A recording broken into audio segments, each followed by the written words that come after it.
friends were like, "You got an iPhone," and all I just did was text them back. I never said I got a new phone or nothing. Oh, yeah. They were like, "I saw the color change. Congratulations!" And I was like, "What?"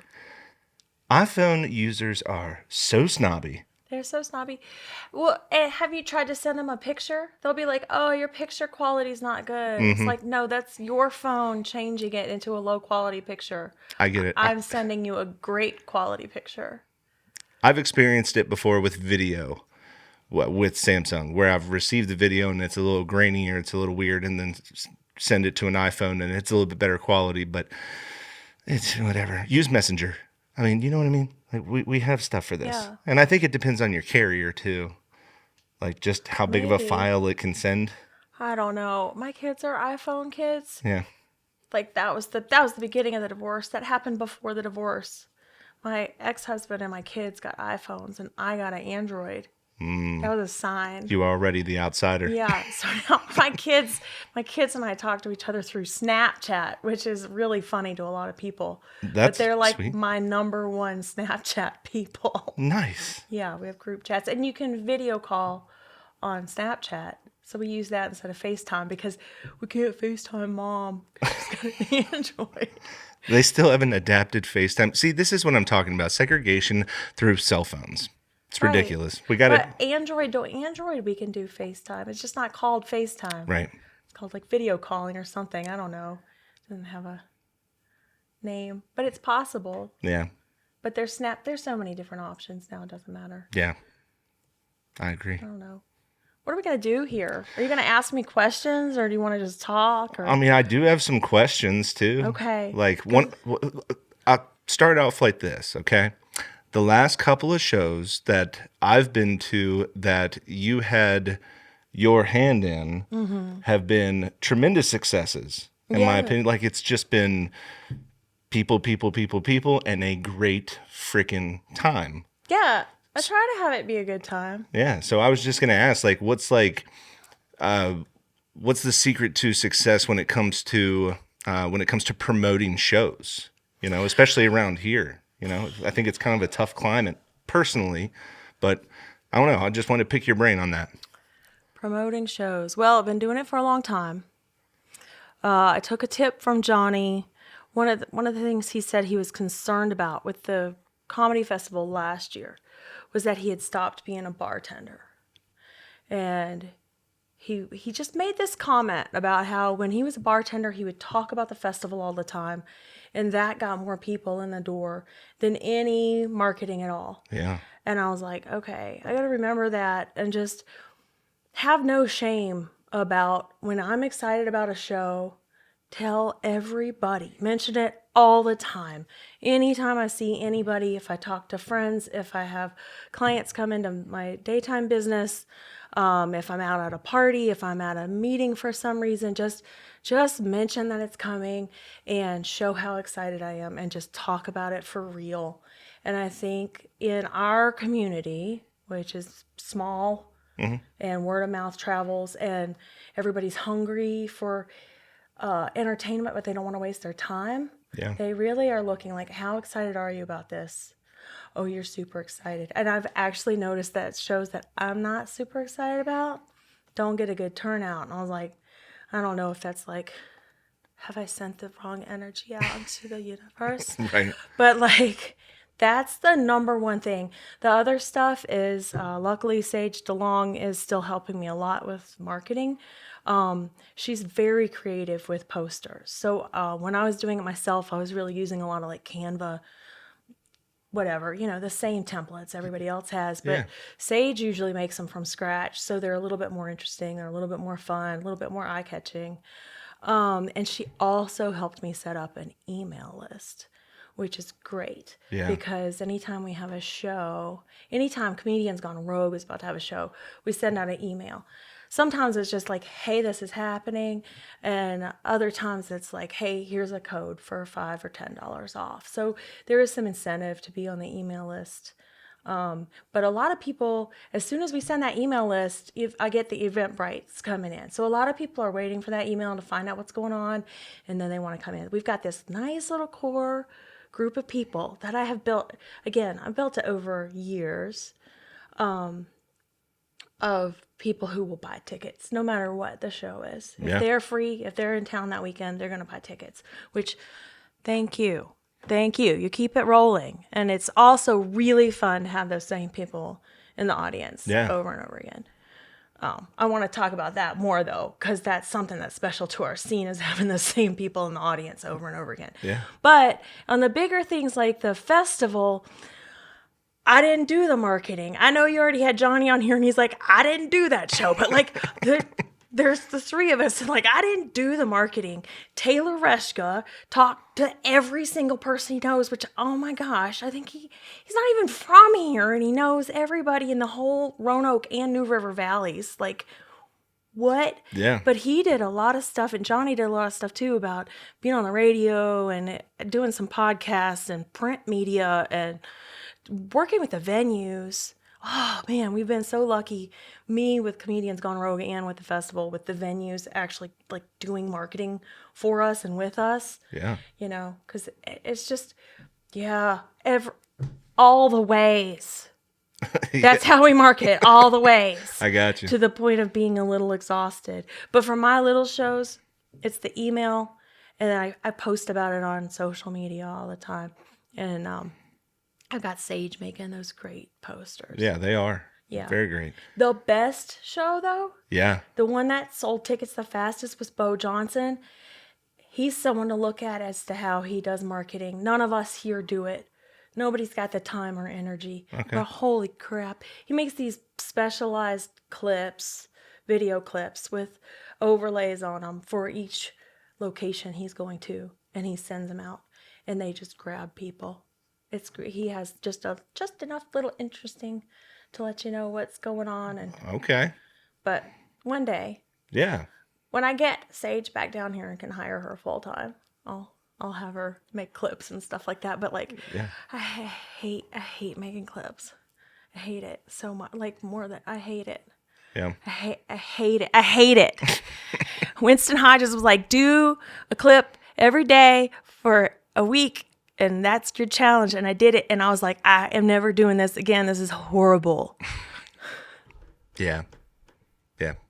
Plus, I only have my phone. I don't have a computer, so I'm like, Yeah. Editing on the phone is very, very difficult. yeah, At least, made me a little at least crazy. to me. Like Yeah. I sat down and I was like, no, I need a laptop. Like I need it Yeah. just to edit stuff.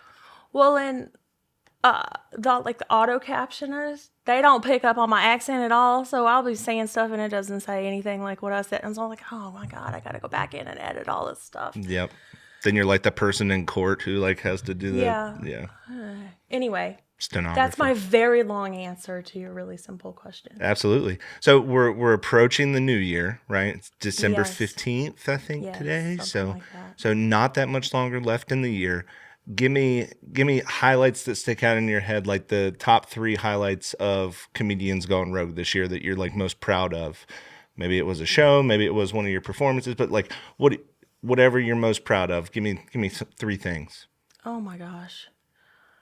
Oh, Jared, I'm not very retrospective. I'm really proud of the fact that Johnny and Taylor and I worked together and only really had like 2 arguments and dealt with them at like adults. It was amazing. Yeah. Like we worked it out. That was really great because when you work on a project like that with people you love and care about, it's really scary because it could make or break a friendship. Yeah, well, I mean, And it made it. yeah. So that was cool. I'm really proud of that we worked really well together. Of course, I'm proud of the festival itself, but I think the festival was as good as it was because the 3 of us and then all the people around us worked so well together. That's the number one thing is I felt like that festival brought a lot of people together. Yeah. And I felt like it brought a lot of solidity, solidified a lot of our scene. That was like a snapshot in time of our scene. And I felt like it included a lot of people, and it was really beautiful to have everybody together. So that was really fun. That wasn't a Comedians Gone Rogue, though. The biggest thing I'm proud of with Comedians Gone Rogue is I'm still doing it. Nice. I'm a little bit of a ADHD type person, undiagnosed. Sorry, I'm not gonna pay to get diagnosed. Makes sense. I'm just proud that I'm keep doing it. But really, the only way I just keep promising people stuff in the future. Yeah. And then I have to follow through.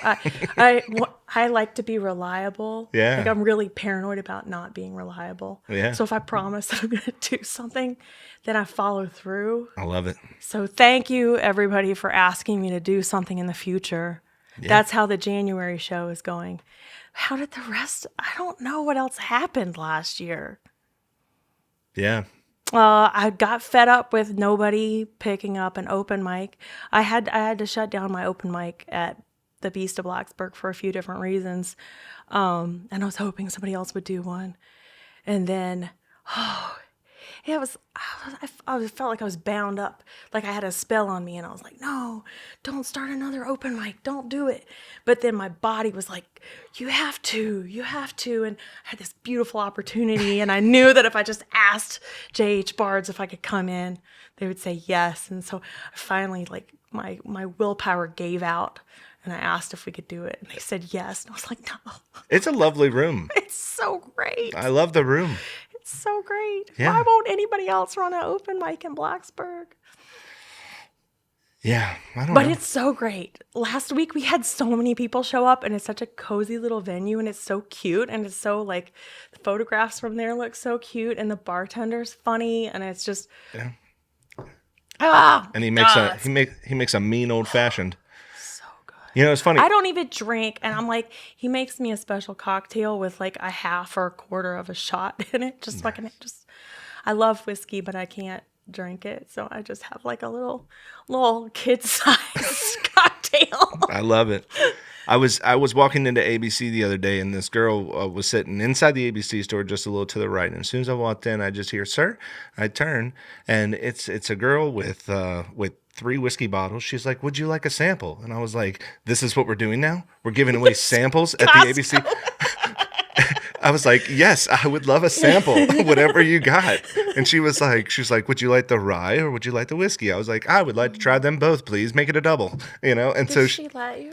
huh? Oh yeah, she did. Because she was like, as I'm sipping on them, I was like, "So what are you doing here?" She was like, "I work for a company in Blacksburg." I was like, "Oh, okay."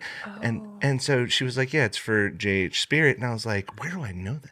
I know that because I just did comedy there recently. And she was like, "Really?" And I was like, "Yeah, do you live in Blacksburg?" She was a Virginia Tech student who she's I don't know, she's doing something with sales, but I told her, I was like, "Sweetheart," I was like, "I see full bottles here. Are you having a hard time giving them away?" She was like, "Yes, I am." I was like, "This is how you do it." And now it just literally went, "Everybody, free booze over here, this girl." And so everyone started walking over. I was like salesmanship. Like, you know what I mean? If you Yeah. can't sell free booze in an ABC store, that's tough, you know? That is tough. But I told her, I was like, "All you got to do, just like you did for me, just ask." She was like, Yeah. "I'm just scared." I was like, "Don't be. It's the ABC store. We're all going to, for the most part, we're going to say Was yes." she under 25? Yes. Yes. They have a hard time making eye contact and asking questions and smiling. Yeah. It's I kind of took offense that she was like, "I'm scared of everybody else, but I figured you would definitely want some." I was like, "Do I just give up? Jared. Do I just, Yes. do I give off these vibes?" Yes. All You right. look like a man who would say yes to some rye whiskey. I mean, all right. I'll take I that. mean, no, I'm sorry. You look like a man who's very approachable. That's what it was. You look kind and sweet. She wasn't scared at all. Yeah. I mean, That's what it was. yeah. It had nothing to do with your, like, the alcoholism look. JH Bars is so good, though. Like, Yeah, their it maple is. bourbon is so good. Oh, I'm not plugging alcohol, but if you're going to drink alcohol, drink local. Drink Yeah. JH Bars. JH Bars, so Jason Hardy actually is part of my long comedy journey, too. Without me being completely socially inept in just the right way, and Jason Hardy being gung-ho for anything, Comedians Gone Rogue probably wouldn't have kept going. But I started a show called Cocktails and Comedy at Bull and Bones a long time ago. I had big aspirations. I was like, it's going to be so classy. I'm going to bring in headliners from across the state.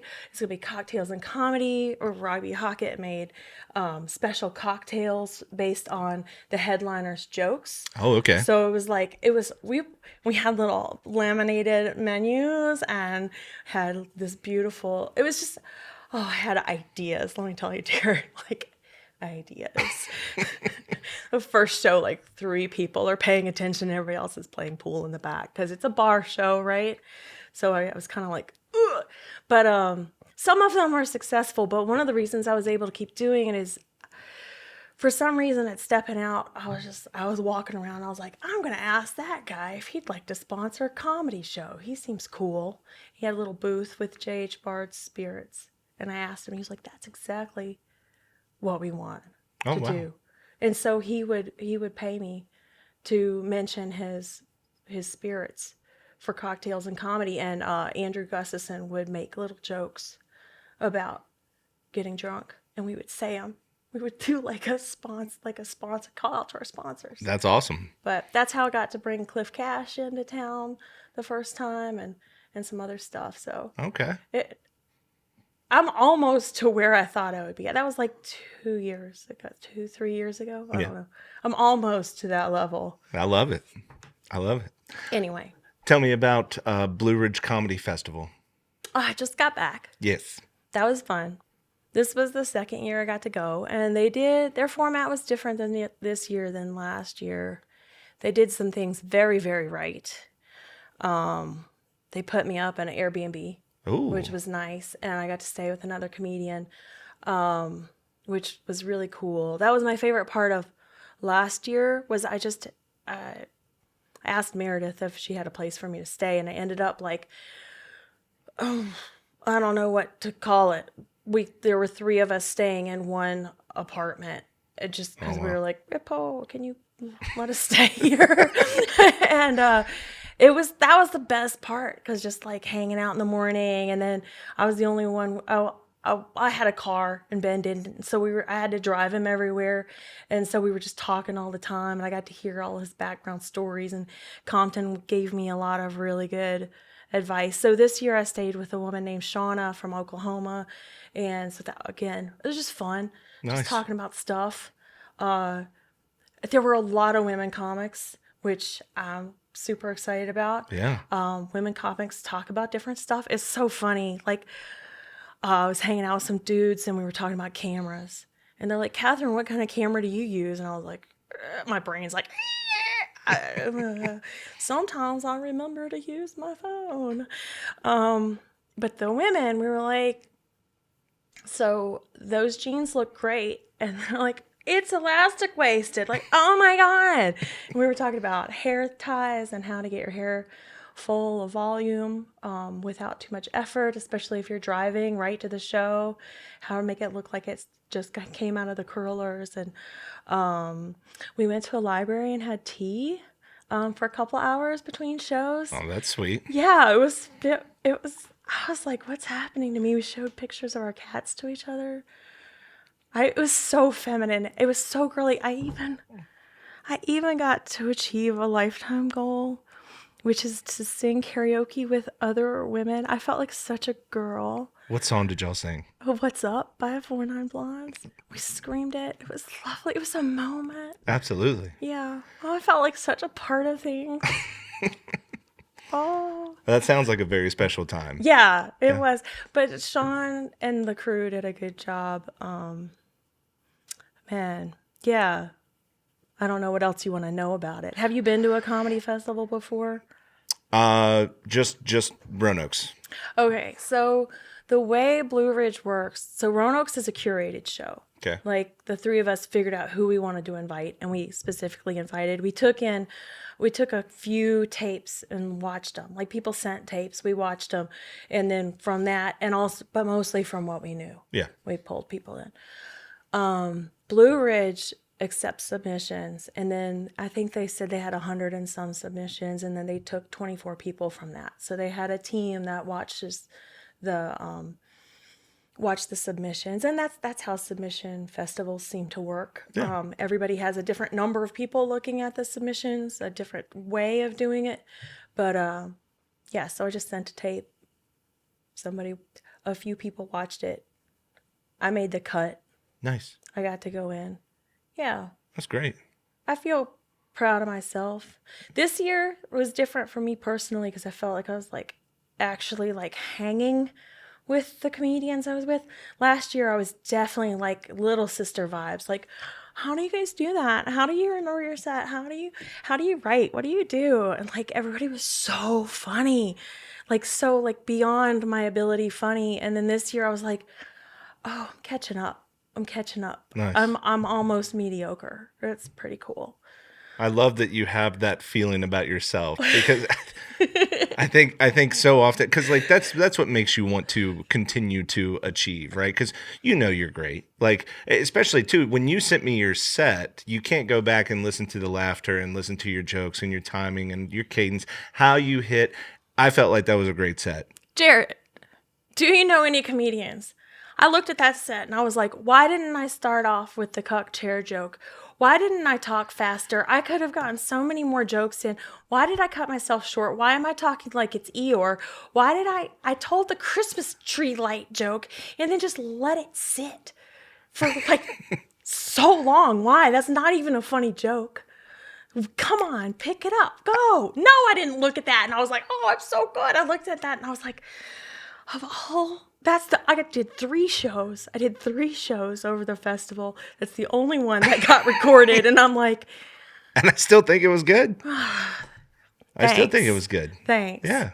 100%. I would. The thing I wouldn't even proud of. I wouldn't even bring it up if I thought it was dog shit. Like it was actually really good. You know, the crowd was into you. The crowd was. Oh, man!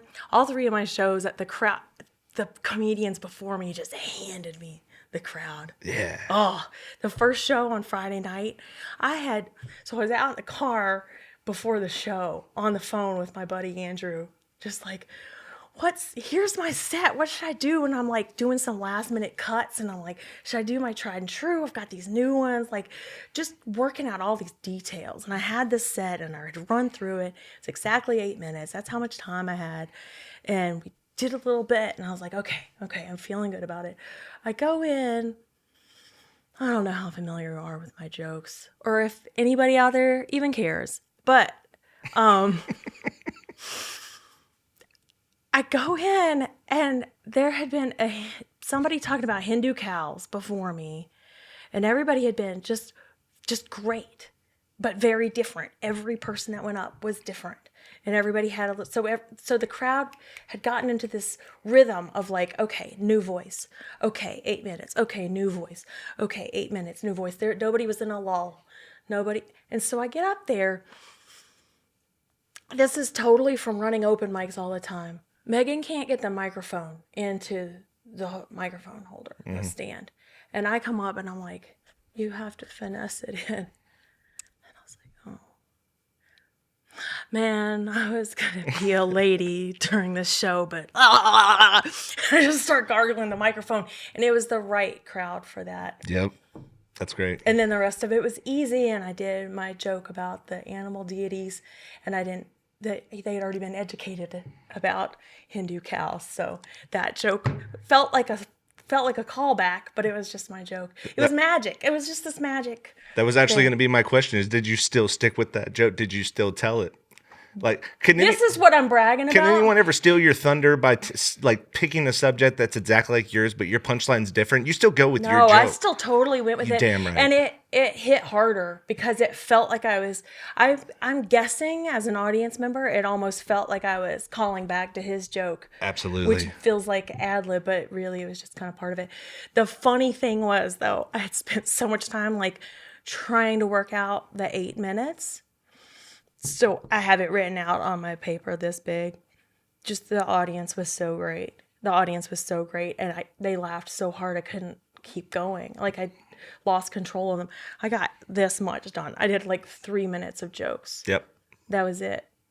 So what you saw was the last 5 minutes of my 8 minute set because I was like, well, I'll just do that. I already figured it out. Yeah. And then I did the dishwasher joke in a bar, which was great because nobody was paying attention. And then I got to the part where I have to fill the cup with the detergent.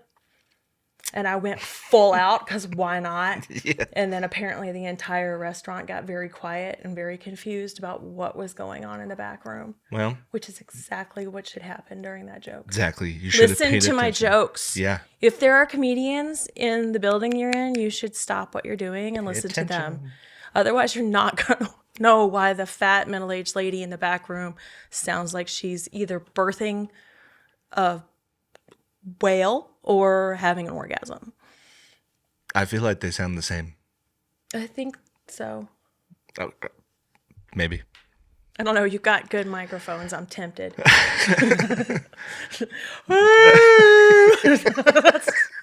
just a whale. That's a whale having an orgasm. I love that. That's good. Perfect. All right. So 2026, do you have any plans at the moment as far as like what you hope to achieve? Like, are there? Yes. Oh yeah, give it to me. I'm a future thinker. Okay, I'm cool. a future thinker. So before the festival, my buddy Ryan Gordon reached out to me and he was like, hey, what do you got going on for 2026? I was like, let's do it, dude. So he will be our first show with Okay. Comedians Gone Rogue on January 17th. And he is working on his headlining set right now. He's going to come debut that headlining set at Sweet. McLean's in Blacksburg. And he and his girl just had a baby. Oh. So, and he's funny. You'll like him a lot. Yeah. He's really funny. He's kind of got a dry sense of humor. And I want to say he makes jokes about drugs, but it's not about drugs. It's more about like Appalachian culture, but drugs being part of that culture. Sure. Yeah. He's not like, hey, dude, so I was so stoned. And he's quick. He's got really great misdirections. And I've been following his career for a little while. He won some contest at Blue Ridge back when I first got started. So I was like starstruck with him back then. And then he came and did a show for us back when Zach Acid and I were working together. And there's just something about him. He's calm. He's quick. Yeah. He's fun to watch. So yeah, that's the first show. And right now he's got a buddy he wants to ride up with. And what I'm running, you asked earlier, like the marketing, that's not what I'm most interested in. What I've been running in my head is like, we need a third person in that show. Who's the third person? Yeah. You got me. I'm a woman. I'm going to talk about being old. Boring. Got his buddy, kind of laid back dude. He's going to talk about bro stuff. We'll see. Yeah. We'll see. He's got some good funny ones on Instagram. So I was like, yeah, bring him along. There's a hole in the show. And then there's Ryan. I know what Ryan's like. Yeah. I know a little bit about that guy. I need somebody energetic. This is what I think about to make a good show. I need somebody who's not like the rest of us on there. Because if it's all the same rhythm, it gets boring even if the jokes are good. I need somebody who moves a lot. I need somebody who's loud. I need somebody who's got different material than the rest of us have. Preferably somebody with a different background. That can mean a lot of different things. Yeah. You know, a college professor or a homeless dude. You know, like just something that's different to keep it entertaining. I got you. That's what I think about. That's what's running in the back of my head all the time. Marketing, ugh, I hate it.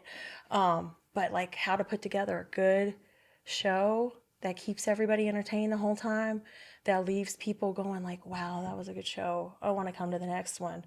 That's what's always running in my head. And also, how can I use as many people as possible within my scene that I know and love and trust in the next few lineups? Sure. I like what so when you say this guy's working on his headlining set, so has he headlined before? Not that I know of. So that's awesome. This is going to be a debut for him. That was going to be another thing I was going to compliment you on is your ability to also to like see when people are ready for an opportunity like that. You know what I mean? Because you with the dark comedy show where Arthur was the premiere act and he got to go for 45 minutes. Like it was so awesome to see that and for the opportunity to be given. You know what I mean? Yeah. Like so That was a good show. Most of us, I would say almost all of us, can't see how. Oh, I'm gonna cry. Can't see how good we are at what we do, and can't see when we're ready to take that next leap. And sometimes it does take somebody to push you and say like, hey, I see this. Yeah. And there are some people who get that opportunity, like Arthur, and they take that opportunity and they run with it and they do their very, very, very best. That show was amazing. Oh, yeah. Arthur was amazing. The crowd was amazing. It was just fantastic. The group chat leading up to it was amazing. It was just such... He really came through. That whole show came through. That was one of the most fun shows of the year. Like that one was just like straight up fun. That one almost made me be like, why am I even trying clean comedy? I hate clean comedy. Dirty comedy is where it's at. I love talking about murdering mice in my house. And then I was like, oh, then I did a clean show and I was like, this is so great. I didn't even say F at word at all. Anyway, but anyway, yeah, thank you. I do like to bring people. I do like to do that. Yeah. And a lot of people can come through on it. I think Ryan can come through on it. I think he's at the place where he can do it and he's motivated to do it. Yeah. I think in the past it was kind of a fun pastime, but I think I'm speaking for him. Ryan, correct me if I'm wrong. Come on the next podcast and say Katherine's totally wrong about me. But or leave I it in think the comments. He's been doing it for long enough that he's got enough material, and he's got great he's always had good stage presence. So like it's more about pulling everything together and doing the work. And I don't know if he's like I am, but I need somebody to say, hey, finish the damn project. Yeah. But he came to me and asked if he could do it, and heck yeah. So let's do it. That's sick. Yeah. Like I said, opportunities like that, it's great to see, a promoter giving opportunities like that to comedians, that's progression. That's our scene, man. Yeah. Like, I mean, the only reason I started with the college group, but really the only reason I felt, I was so cocky back then. But Robbie Hockett would put me on stage for 10 minutes when I was first starting. Yeah. What? And I was like, yeah, I'm funny. And I would come with these long-winded stories that had no punchline. They got people to laugh, but they were not jokes. I feel it. But and then Zach and I we were just grinding stuff out. But we kept getting opportunities. If people don't give opportunities out, nobody can grow. And if nobody else is growing, then the scene can't grow. Yeah.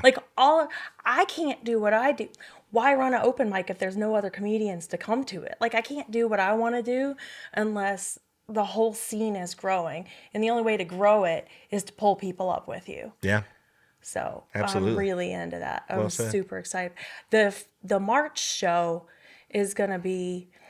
So last year in January, I had the first 3 or 4 months of McLean shows planned out. And then December was coming up this year. I'm like, oh man, I'm just not excited anymore. I don't have anything planned.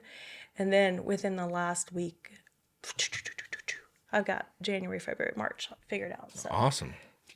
March is going to be an improv show because Brian Saladay and I are working on teaching a improv class. Brian's teaching it. All I do is provide the place to do it. And then we'll do a series. And then at the end, we'll have a graduation show of improv in March because my oldest kid is having a baby and I want to pay attention to the baby and not comedy for at least a month. I love it. Very cool. So that whole thing about you becoming a grandma is true? It is true. Nice. It is true. Nice. Congratulations. March 10th March 9th is the due date. How excited are you for that? I'm so excited. If you just crank this guy right here. Wait, okay. Yeah. Might have come loose while I was cleaning. Okay. Oh, that's better. Sweet. Yeah. How excited am I? Oh, I love being on podcasts. I get to talk about myself. This is great. My day job, I listen to people tell me about their problems. Which I also love, but I'm really excited. I'm really excited. It's really neat to watch. Her situation is a lot different than mine. They got married on purpose. Okay. And then they wanted to get pregnant, and then they tried, and it did not take very long. And so they were super excited. They didn't get that sad time. They just got to be like, oh, yay. And it's really, really sweet to watch my son-in-law like be excited along with it. And they're buying all their stuff, and Yeah. they're coming up with names, and yeah, it's just really fun. I just- They are so like in love with each other and so excited to start a family. It's just not where I was at all. Yeah. They have jobs. They have jobs and a place to live. It's so cool. Like, I feel like I have my shit together, but if Rachel walked in the door tomorrow and said, guess what, we're having a baby, I would be scared shitless. Like, not because I feel like I would be a bad father, she would be a bad mother. I feel like we could totally handle it, but I just don't want it. You guys would be great parents, but your life would change drastically. That's the thing. And it's... No, see, this is the thing. There's this sweet spot in your life where you can't have learned how to have fun yet. If you have a baby when you've got enough money to support the baby, but before you've figured out how to have fun, that's the right time to have a kid. You would have to sell all your guitars, dude. Yeah. See, Or you would just never get a chance to play them. It would be sad. See, I had my kids way too young. I never calmed down. I've never been stable. I'm never going to be stable. Well, the beautiful thing is like now you have one kid? Two. Two. Yeah. So one's married, expecting, and then The younger one is getting married in October. Holy They cow. just bought a house.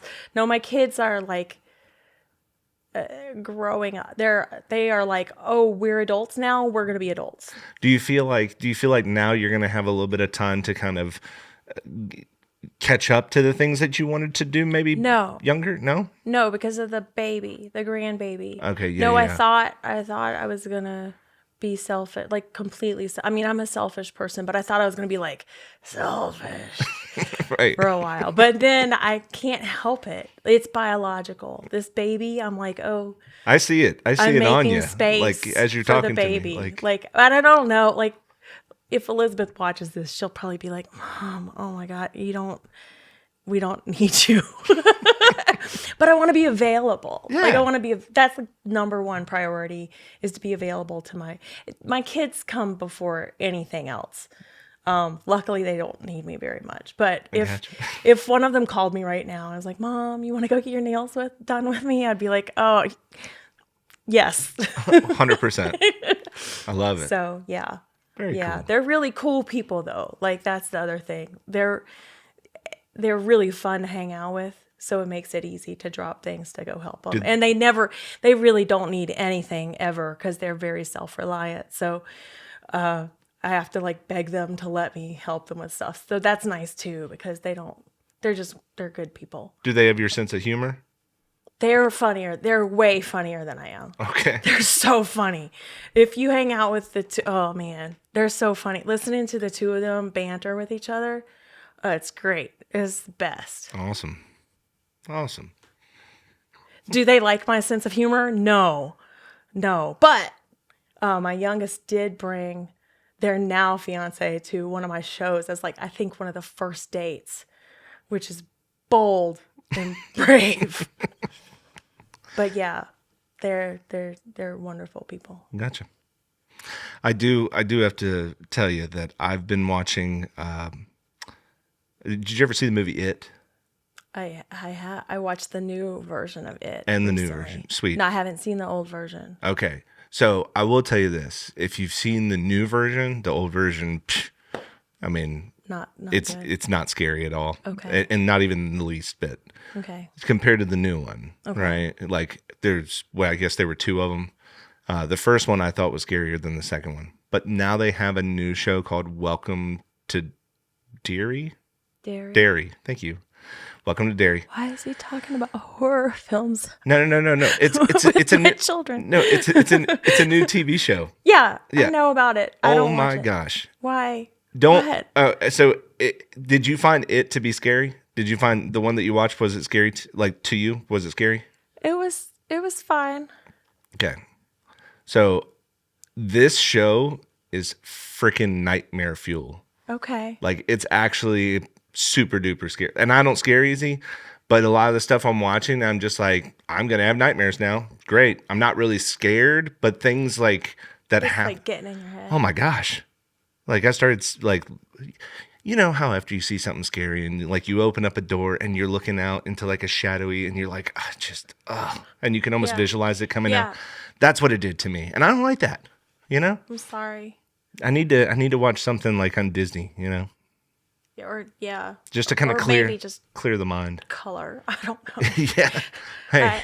I realized I have a whole lot of driving anxiety. Okay. Like not driving. I have a whole lot of being a passenger anxiety. But I think it's because I've seen too many dash cam videos of things going wrong. Yeah. So the whole time I'm in the car, I'm like, and so I'm saying it's a similar thing because Yeah. I've realized like if I see a dash cam video, I don't need to click it. Yeah. Something bad happens. We already know. I don't need to watch it. Yep.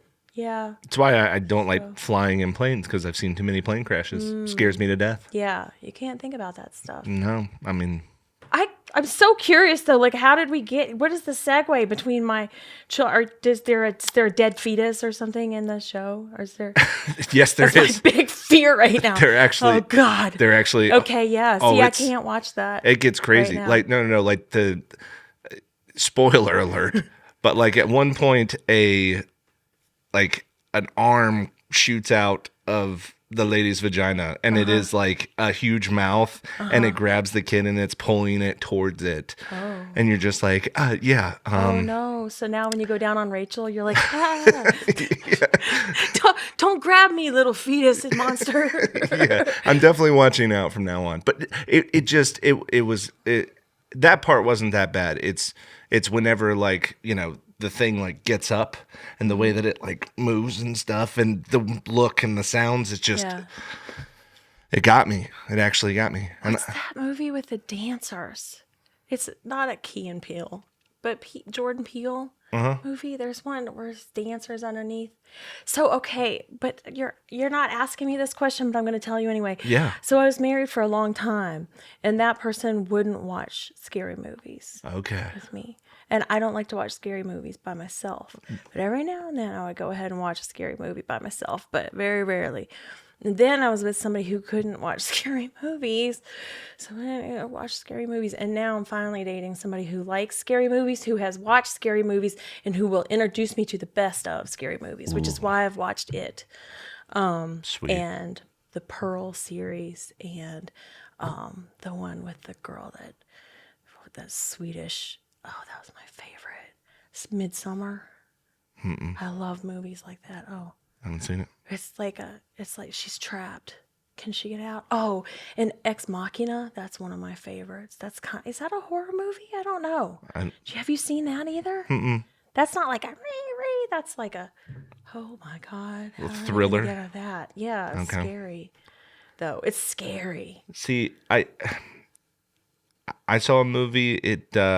Two girls go up on like a telephone tower, Yeah. and the ladder breaks, so they can't get down.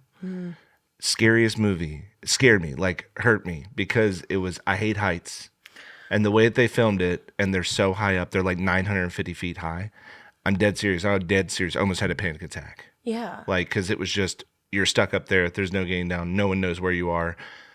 That actually was scary to me. That actually amped me up. You do have empathy. Oh, big time. Especially when it comes to heights. That's so sweet. Someone could be stuck underground and be like, they're fine. Yeah. Like, no big deal. But But, up on a tower. oh my gosh.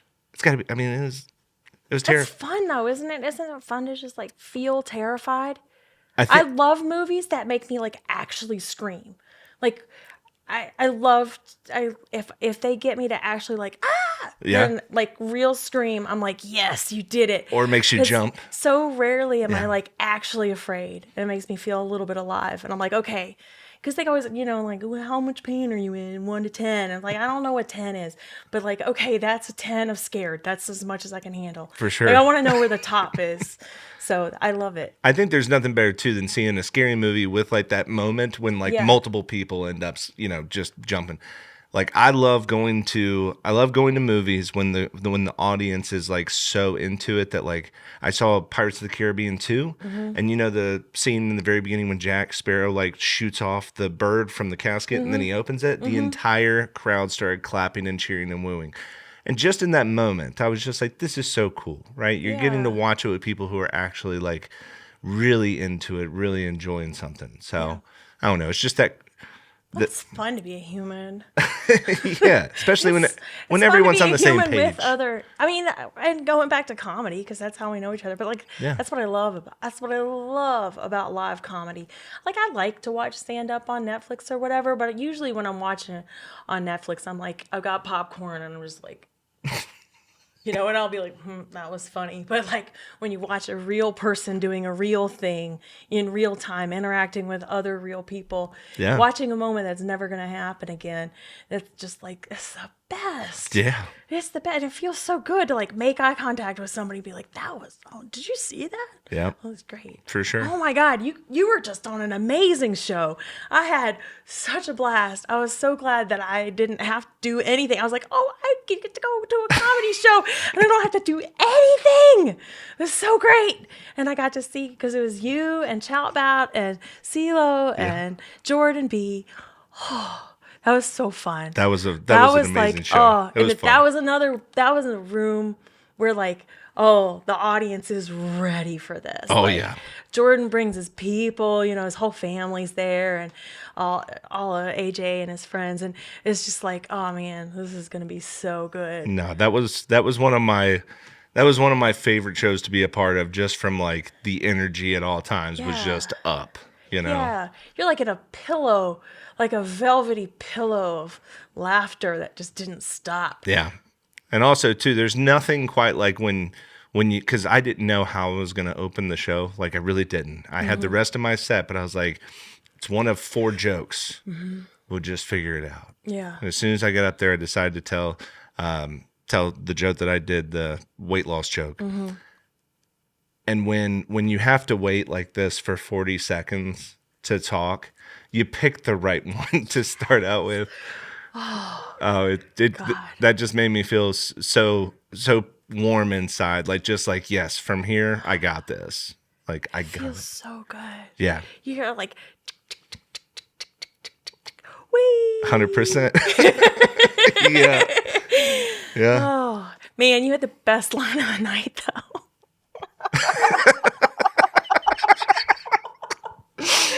Oh, you were just about to lose the crowd. Ooh. We talked about it outside. Whenever I was smoking a cigarette, the boys stepped outside for a second. They were like, "Yo, I can't believe you said." Yeah, So great. yeah.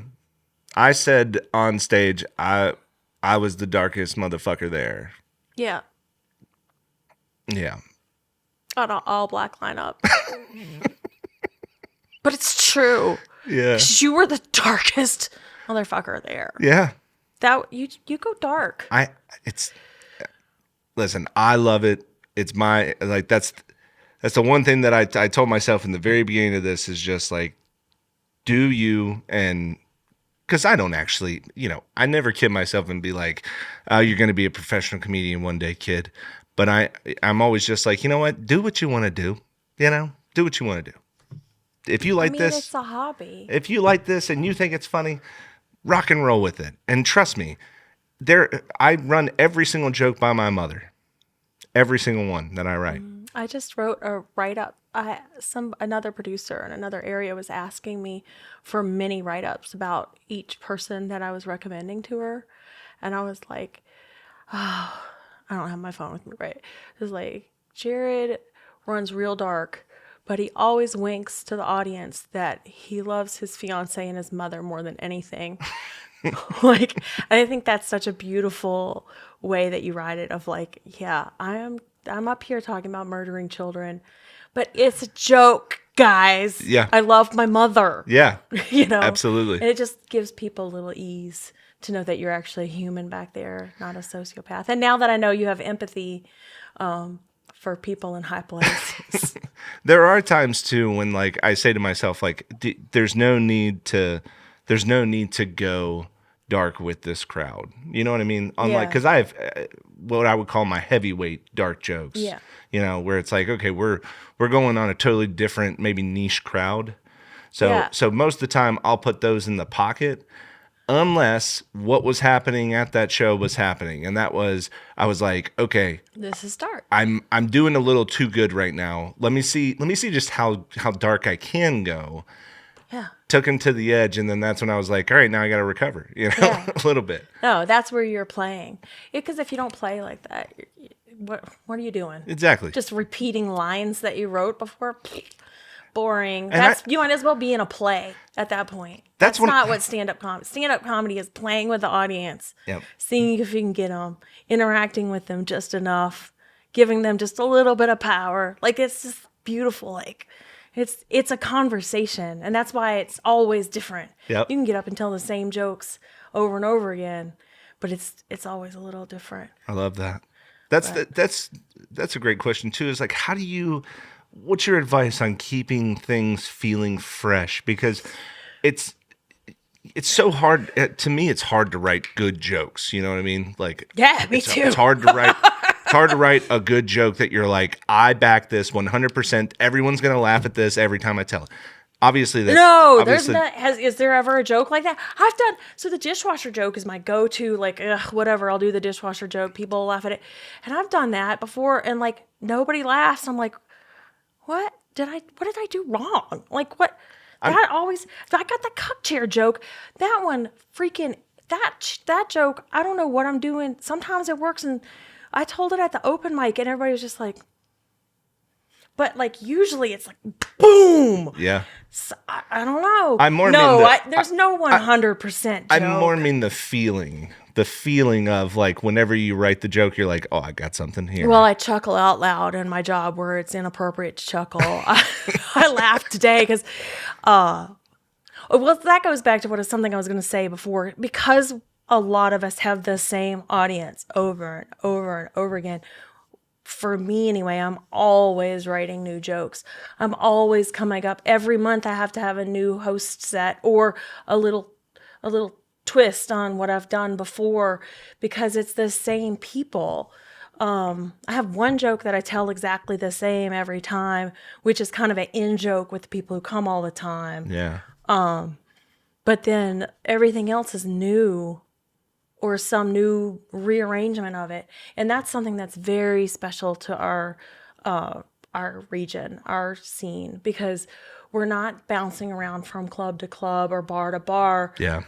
And we've got a bunch of people who were like, oh, Jared's got to be on the show. And Andrew and I were just talking about, we had a show with the college kids, the college club, and at one point, Andrew was telling a joke, and he looks out in the audience, and there is a table of about 5 people, and they are actually mouthing his joke along with him. Oh. They had seen his joke so much, they had memorized it, and he was like, I should probably tell some different jokes to these people. But they came to every single show, so like, of course they knew our jokes.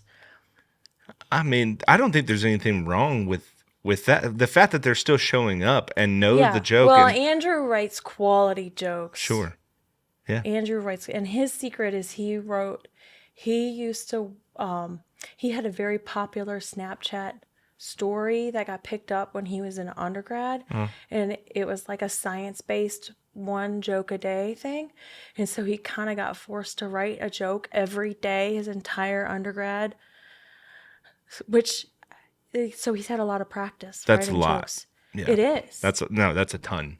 It makes you very good at writing punchlines. Yeah. He can pick up punchlines real fast. He's a wonderful person to be friends with because I'm like, I have this great premise. And he's like, I'm like, that's a good punchline. It's like, Now I perfect. gotta make it my own. But Yeah. yeah. How do I play with the audience? I don't know. Travis says I'm very confident. I'm not. My day job, I make a lot of eye contact and I listen to people a lot and I watch body language a lot. Yeah. So I'm probably doing that a lot. That's something I could improve, I think. And my biggest hurdle right now is memorizing my jokes. I'm really envious of the people like Jordan can do it. He's just got he's got it in his head. He does have the and he can like go Rolodex. through the Rolodex and be like, oh, they liked that dirty joke. Let me tell another dirty joke. Where I'm up there and I'm like, well, I know I have a joke that has something to do with this, but I got this set list right here and I can't even remember that. And that's a real problem. That's how I feel most of the time. I don't care how many times I run through a set. As soon as I get on stage, it's like, what comes after number 2? Oh, I got stupid. I got COVID a couple of times. Made me stupid. Like just stupid. Like I'll be even just conversing with someone and then just be like, I don't know where I was going with that at all. I'm like an old person. Yeah. Just like, yeah. And then perimenopause came in and it's like, no, you weren't stupid yet. Now you're super stupid. So yeah, I'm one of the, it's so embarrassing. It's so embarrassing, but I have to come up with my little clipboard or my little note cards because otherwise I'm just going to be standing there staring out at the audience like, meh, meh, meh. I got nothing. So somebody who's maybe looking to start doing comedy, I mean, that's a good practice, right? Is to have note cards and stuff like that, like keeping track of your stuff and not being afraid to get on stage with, whatever it is, your phone, your cards, that's just get on a stage. Get on stage. Do whatever you're having trouble with. Like Travis Terry writes. He doesn't have trouble with writing or organizing or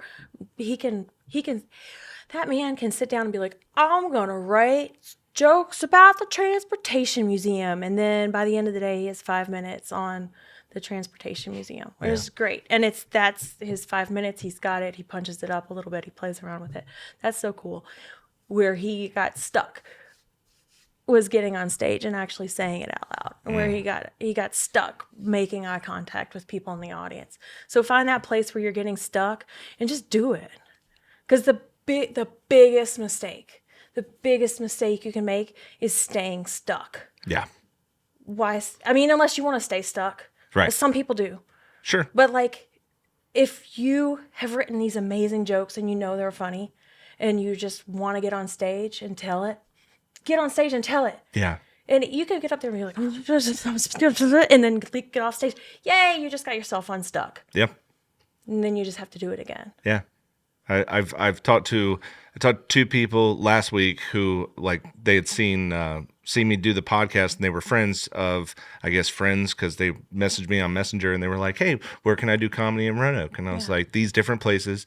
Both of them said the same thing to me. They were like, I'm terrified to get on stage. Yeah. And I was like, welcome to the club. Yeah. That's everyone. Every single person is terrified to get on stage. 100%. And I just was like, you get up there, you're surrounded by friends and people want you to do good. Yeah. Like people are rooting for you when you get up there.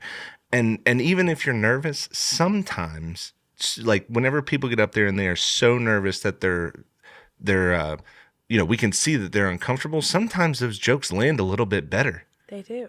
Because you're being yourself on stage. Nobody's forcing you to be up there. If you're anxiety, you can see the anxiety rise up in people. It usually takes about 3 minutes until it gets to their throat. And they're just like, ugh. Nobody's holding you up there. Yeah. If it gets to the point where you're like, ugh, just leave, run off the stage. Exactly. And it's like nobody's making an Irish you do goodbye. it. Yeah, just leave the club. Just get in your car, roll home. No one's gonna remember. We taught a class. I don't know.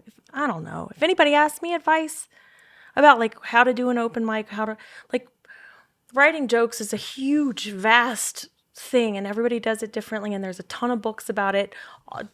Oh my God. If you want to know about comedy, ask a comedian. They will not shut the F up about it. You can get any comedian to talk for hours about comedy. Any of them. That's why there's so many comedy podcasts, because all of us love it so much that we can't stop talking about it. Like, really, like, we will teach you how to write jokes. That'll happen. But just like, go up on stage. Here's all you have to do at an open mic. This is it. This is it, everybody. This is all you have to do. We will clap for you if you do this much. When someone says your name, go up on stage. Get the microphone. Take it out of the mic stand. Put the mic stand behind you. Hold the microphone close to your face. Say anything. If you're lucky, it'll be a funny joke. And then when you're done, get the mic stand, put the microphone back in it, and walk off the stage. If you can handle it, also shake hands with the person. That's it. That's all you have to do. If your jokes are funny in between there, woo! Great. Like, that's it's easy. For the first time, you just need to say your name. You could say anything. Yep. And we have heard it is very, very unlikely that anyone who has any amount of nervousness is about to say the worst thing I've ever heard on stage. Agreed. I have heard so much. Yeah.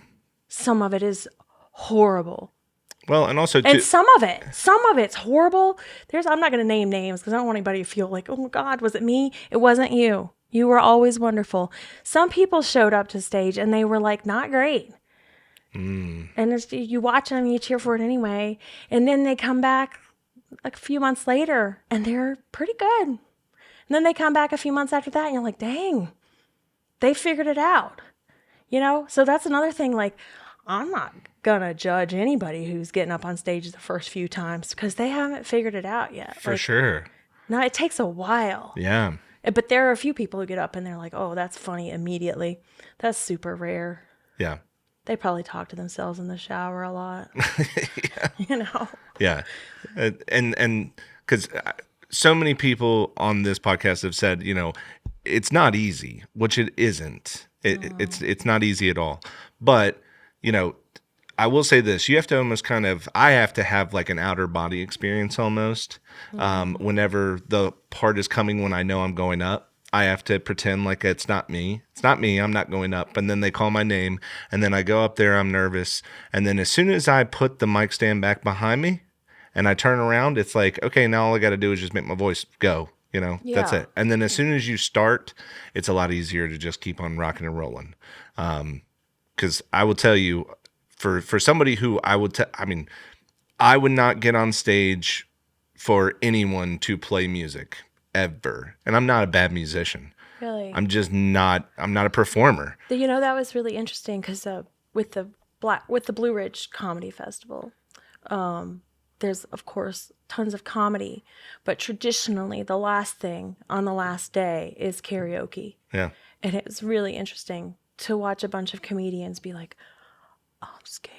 It's like, so you can get up on stage and like talk about your most vulnerable stuff that you have written yourself, and you are opening your chest and showing it to all of us. Yeah. But if you have to go up there and sing a Journey song, suddenly that's like crushing you.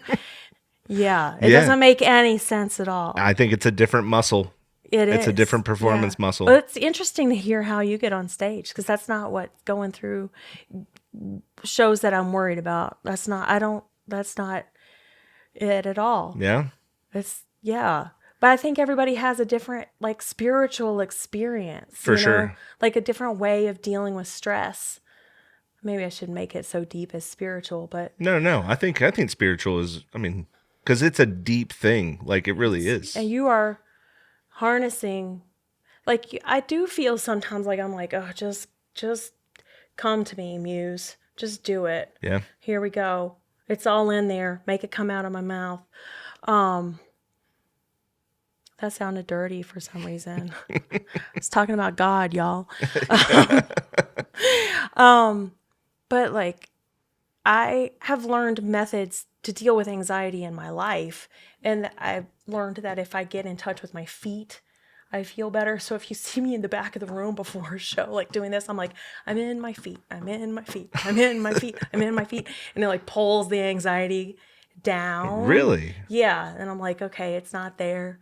But I've learned I was just talking about this with a client. Like, I've learned to feel the anxiety instead of be the anxiety. Like, before a show, I mean, I could graph it out for you. Like, 2 hours before, I'm like, oh God, what am I going to wear? How's my hair going to be? Oh, how do I get there? What's my set list going to be? And then like right before, like 20 minutes, 15 minutes before I'm going to get on stage, it's like heart racing, hands, palms sweaty, breath getting tight, and I can feel myself like, and you can feel that. But after doing it so much, I trust that it's going to be over. And for a while, I had to tell myself, like, you're only going to be on stage for 10 minutes. And after that, everything's going to be fine. Like, this feeling is going to pass. And it's really cool because now in real life, if I'm in a situation where I'm like, yeah, it'll be over soon. And it's really cool. Like, I've trained myself. It doesn't stop the anxiety, though. It's still there. Sure. Get on stage and like that first laugh. Oh my God. No. Yes. If you can get that first laugh, then everything's great. But then after I get off stage, my hands are always shaking and I'm like, oh, I did it. Oh. And like, so my body is still going through all of that, but I'm kind of like, I'm not dissociated from it. I'm just like, just a little bit behind it. Just a little bit like, okay. Oh, I am anxious about this, which was the other thing about the festival was all these shows were coming up and I was like, where's the anxiety? And then I realized like, oh, I'm doing jokes I really know. Yeah. And I'm doing it for a little bit of time. And I know I have at least 4 people in the audience who already like me. And so it just didn't come very hard. Yeah. The anxiety. So, right. So you're saying that maybe because of the preparation that was done, given how many shows you've done this year, maybe that was kind of like, oh, you're going into it now. You're not. You maybe didn't have that anxiety because you knew your material so well that you were like, I'm not going to get lost. And if I do, I knew what I was doing. Well, the other signal to me was like, you better promise to do something harder than this real soon, or you're going to get bored and you're going to quit. Yeah. That's because that's how I work too. Yep. So. 100%. Spoiler, something bigger for me is coming soon because I have to promise to do something bigger or else I'll quit. So something bigger, something harder. Yeah. So Sweet. I've got to challenge myself. I finally understand why all these planners have like goals and stuff. Cause I've always been like, I don't know, like I hope I keep a job and I stay alive. Now I'm like, oh, no, now there are the things I want. And there are action items I have to take to be able to get to that.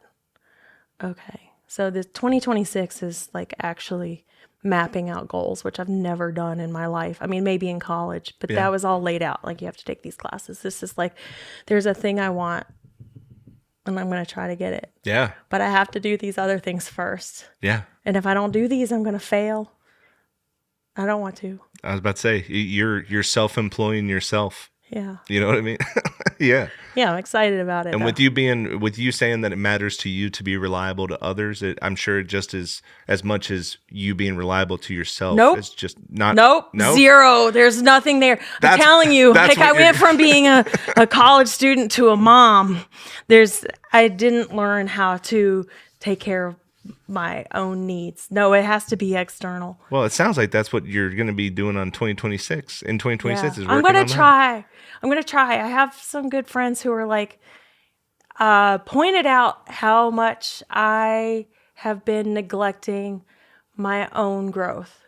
And like you said, I love bringing other people up. And somebody was like, why don't you do that for you, dumbass? Absolutely. And I was like, because that's not nice. No, it's fine. But it's super nice. Yeah. It's great for me. I mean, my goodness, comedians gone rogue and the person who puts them on is, you should totally be doing that. So I can take advantage of some stuff. Absolutely. And I'm ready to. Yeah. So that's fun. And I think it's beautiful that it wasn't just, like, that wasn't the thing that was top of mind in the beginning. You know what I mean? Obviously, it wasn't. This is kind of an afterthought. I didn't do any of this. I didn't even come up with the name. Listen, no, this whole thing Jared, this whole thing just started because all of this, do you care? Can I keep talking about myself? Come I on. feel like I've just been talking about myself for so long. You got to talk about horror movies for like 2 seconds. And I'm like, no, well, I want to tell you my story. It's fine. So Yeah, absolutely. The Comedians Gone Rogue started because I got started with the Virginia Tech Club, right? I don't know, like in May, like at the very end of a semester, April. And there were a few of us who were like, oh, we want to keep doing this, but the school was ending and Virginia Tech won't let you have a club in the summer if the officers are gone. So Nina, Katharine, she lives in Austin now, was like, we can do this. And she like made it all happen. And she made posters and put them up everywhere and with dates for the whole summer. So we were like, well, now we have to. And she came up with the name Comedians Gone Rogue. And we would meet like cool comedians. We met at the Blacksburg Public Library community room once a week to discuss jokes. That's awesome. Yeah. And then we put on a show every other week at the Milk Parlor. But it was all Kat making it happen. And me being like, okay. And then Zach Acid showed up with Jordan and was like, hey, send me a picture. And I was like, okay. And then the next thing I know, I'm walking downtown and there are posters with my face on it because Zach Acid decided that the three of us were just going to start doing shows. Oh, wow. Yeah. No, none of this. Somebody said to me fairly recently, like, oh, have you always dreamed of being a stand-up comedian? I'm like, no, it just like, it just happened. A lot of stuff just happened. Yeah. But the difference is I said yes. Absolutely. And everybody who forced me into situations that I didn't want to be in are amazing and wonderful people. So that helps. It really helps a lot. 100%. Yeah. That's super cool. That's the story. Right on. Well, I think we've been about an hour. Okay. Sorry. No, you're fine. I hope you guys love listening to me talk about myself. I've enjoyed this thoroughly, for real. And I will definitely have you back on for sure. But I'm looking forward to 2026 with Comedians Gone Rogue. I'm definitely looking forward to seeing what's in store. I think it's going to be awesome. I think it's going to be, if nothing else, it's going to be a lot of fun. Yeah. It's going to be a lot of fun. And everybody in our scene, keep getting better because we all need to just get better and better. Also, shout out to CeeLo for making me do a church show. I encourage all of you, even you, to write a set for a church show because it made all our jokes funny. Like Marcus's church version of some of his jokes are so funny. So go out there and see if you can rewrite your jokes to be clean. That's your challenge from me. I like that challenge. You don't have to perform them, but just try. Yeah, absolutely. Well, this has been another episode of Jared's Not Funny, and this has been Jared Christensen with Katherine Rogue. Hi. Bye. Thank y'all so much for watching. Y'all have a great night.